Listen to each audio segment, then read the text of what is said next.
going on, everybody? It's Frito here for your Overwatch. This time, we're going to be covering some of the new ranked play settings that are going to be coming into effect in Season 2. They've already been testing it on PTR. I've been on there a lot, and in fact, they've made a current change that's done a lot. And right now, we're watching a play of the game by...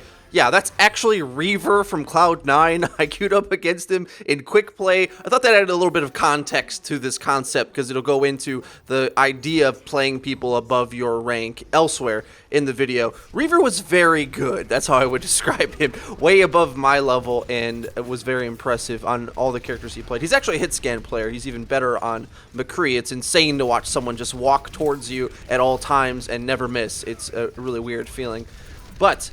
anyway, most recently, for those of you who've been on the PTR, might have noticed that they seem to have, quote, broken the ranks, which kind of was our immediate thought as well. We didn't understand why all of a sudden we were getting 2 points for a win, but we're still losing the normal amount when we lost. Well, on the PTR, they did some corrective measures, which was my prompt to make this video, but we'll also get into talking about the entirety of ranked. What they wanted to do was to correct placement matches, because as we know, the supports were kind of getting screwed over in that they were getting far less rank, and it seemed like the way the placement match system was working was completely off, and it was placing people even higher than they were supposed to be. And in order to correct that, everyone is sort of going through this algorithm process where you have to sort of fight to keep your rank. So if I'm in Platinum, I have to win multiple games in Platinum before I'm going to go back to getting my normal win bonus. That's basically how it works. So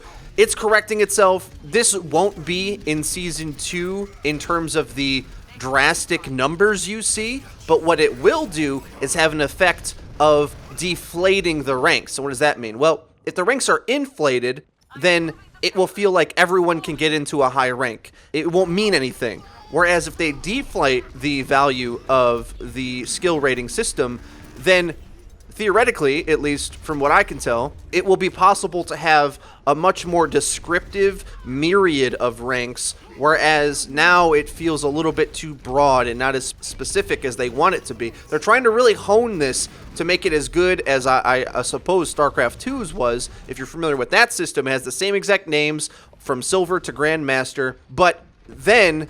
it was a lot harder back in the day, maybe I was just bad at StarCraft, who knows, to get into Grandmaster. Like, it meant a lot. Now, I think that is the case now, but some of the middle ranks seem a little too fluid for my liking, and I wouldn't mind at all if Platinum rank meant more. So our immediate response is like, oh man, I don't want to lose my rank. Rank means so much. I want to get it to Master. But if everyone...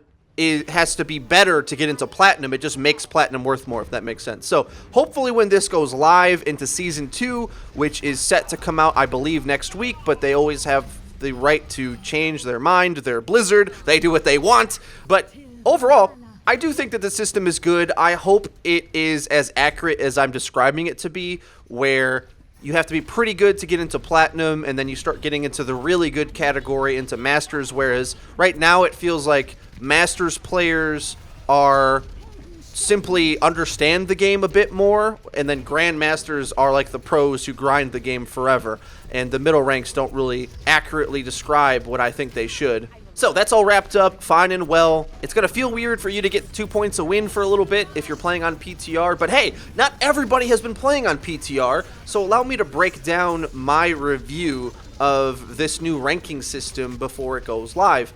First, a quick refresher of what they actually did. No longer is the 1 to 100 system, now they have the 1 to 5,000 system. Now that number in other systems just wouldn't be there. You would just get the medal in the different 7 tier rankings. But in Overwatch, since they didn't have this ready at launch, they're trying to go the extra mile to make it as transparent and useful as possible. And I would say that's been achieved, because back in the 1 to 100 system, there seemed to be like a densely pocketed area around like 60 to 65, where there was like 5 ranks where that really meant a lot, and then once you jump to that next level, there was a whole nother extra level of play. Like, I saw a distinct difference between everyone being a 60 and everyone being a 65, and that's only 5 ranks of difference, and the number being so close didn't really feel like that was the case. But the way the algorithm worked out, that probably was multiple percentage points above. So like 60 used to be, I think, let's say top 8%, and 65 was already like top 2%. That's just many thousands more ranking up. Whereas now, when you have more numbers, it allows for the numbers to be more descriptive. So thus far, I would say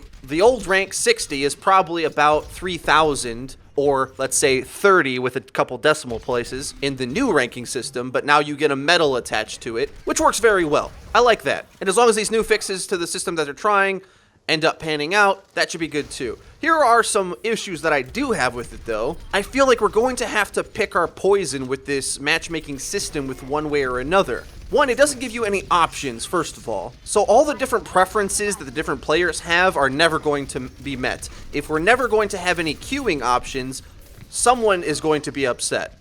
If we had queuing options, then people could choose whether they want to play in a party, against a party, on what maps.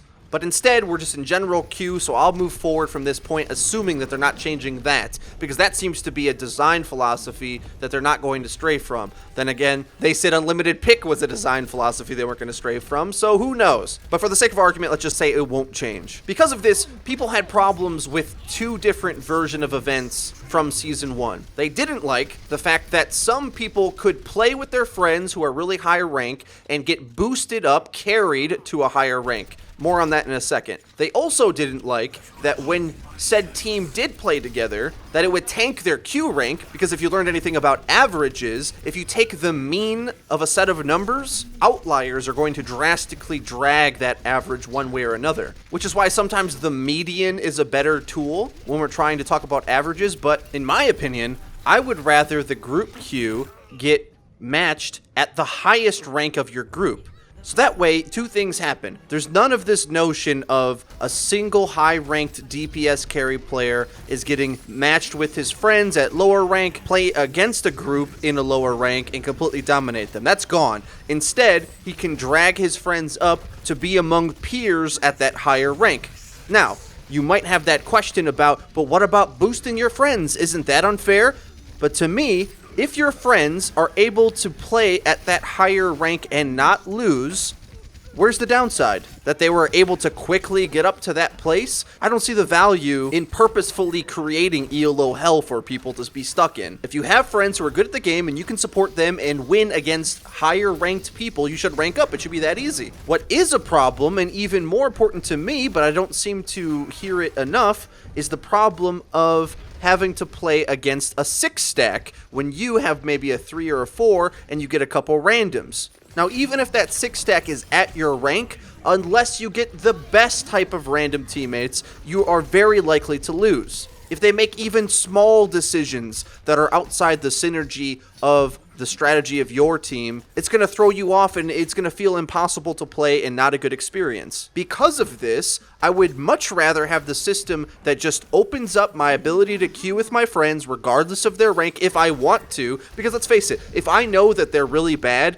why would I want to tank my rank in the system? Why would I want to drag them up into a rank that they can't perform at, likely going to make me lose my rank? Let me make that decision for myself. If I have a friend who's at a lower rank, but I know I can train them in the team environment to play better, let me. And if we try that and lose against the better ranked players on the other team, they get ELO and we don't. Where's the harm in that? But if you put a cap on people's ability to party with each other, you're going to have less parties. People already don't want a 6 stack because they don't want to play other 6 stacks. That's how the culture is now. And now you're doubling down on that because I can't even group up as a 6 stack. The game plays completely differently, first of all, when you're playing in an organized team. And I think we need to incentivize people to do that. For one, make the game better overall, make a better community, have a community that's less individualistic and selfish in their playstyle, but also so that there's just more 6 stacks for them to play each other, so there can be less games where there's 2 3s playing a full 6, ending in a bloodbath. Now, of course, there's already been talk about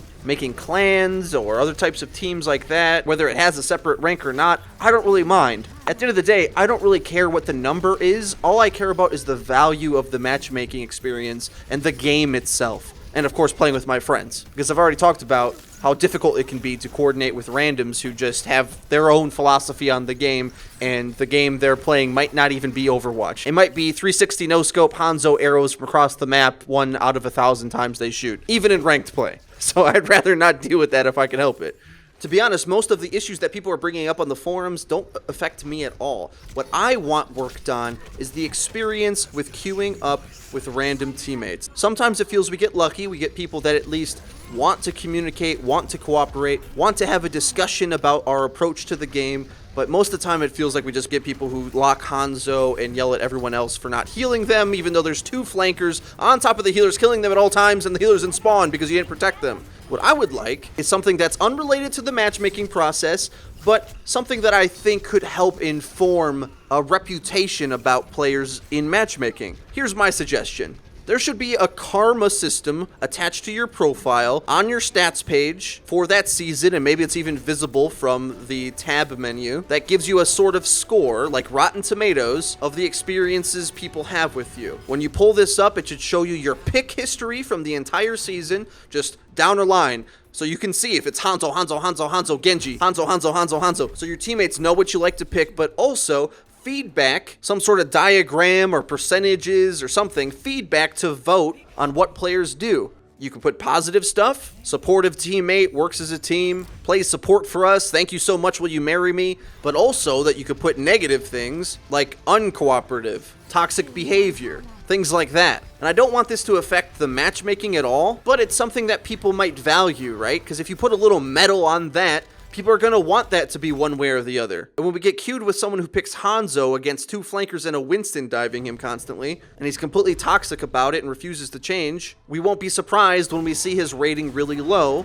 Or, on the flip side, when there's that really sick Mercy player who's very cooperative, they might have a great rating. In fact, if this was publicly visible, people might want to just add friends based on these ratings alone. Because I think right now all we have is look at that player's profile and see their statistics. You can see how much time they have played in different characters, but I don't think that tells you enough about who they are. What do you guys think about all this? I think the number 1 criticism that has to be levied in this video is that the gap between seasons has been too long. I think next time they have to be workshopping stuff in the PTR before the season goes down, because the PTR ranked season has felt like an entirely separate season. Because those of you who aren't on the PTR have had no ranked play this entire time. That must feel horrible. But I really do want to know what you guys think about this. At the end of the day, whichever direction they go, someone's going to be unhappy with the decision. They can't please everybody, but those are just my thoughts on it. I hope you guys enjoyed. If you did, hit the like button. Be sure to subscribe. We upload videos each and every day. I've been Frito for Your Overwatch. I'll see you guys next time.